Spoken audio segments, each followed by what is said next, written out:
Iba-iba ang nakasaad sa lisensya ng 3D Analyzer Information Technologies, ang POGO company na ni-raid ng Presidential Anti-Organized Crime Commission, National Bureau of Investigation, Bureau of Immigration at Philippine National Police kagabi.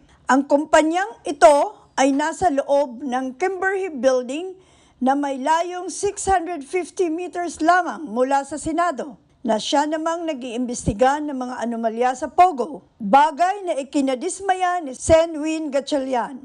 Ayon kay Gatchalian, nilabag na nga ng kampanya ang utos ni Pangulong Marcos na itigil na ang POGO operations. Nagawa pa nilang patakbuhin ito sa mismong likod ng gusali ng Senado. Batay naman sa dokumentong nakalap ng BNC, na-issue ng PAGCOR ang Internet Gaming License o IGL ang naturang kumpanya. Mag-i-expire ang lisensya sa September 2025.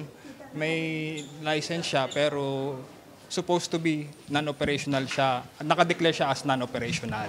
Base naman sa Provisional Certificate of Registration na inisyu ng Anti-Money Laundering Council, mayroon lang 6 na buwan mula nang ma-issue ang certificate noong January 2024 para makomply sa requirements ng ahensya. Ayon naman sa Mayor's Permit at Sanitary Permit na inisyu ng Pasay City Local Government, ang kumpanya ay isang Business Processing Outsourcing Office at hindi IGL. Sabi ng mga Filipino workers na nakausap namin, love scam ang nature ng kanilang negosyo. Natahasang violation sa lisensya ng kumpanya sa PAGCOR. Di ba love scam dito? So bale yung client, anong ginagawa niyo sa client na maano niyo? Parang nililigawan niyo, ganyan. Kinakausap po namin. Aminado ang ilang Pinoy worker, illegal ang kumpanyang pinapasukan nila. Pero no choice daw sila ngayon dahil wala silang makitang ibang trabaho na nagpapasweldo ng malaki.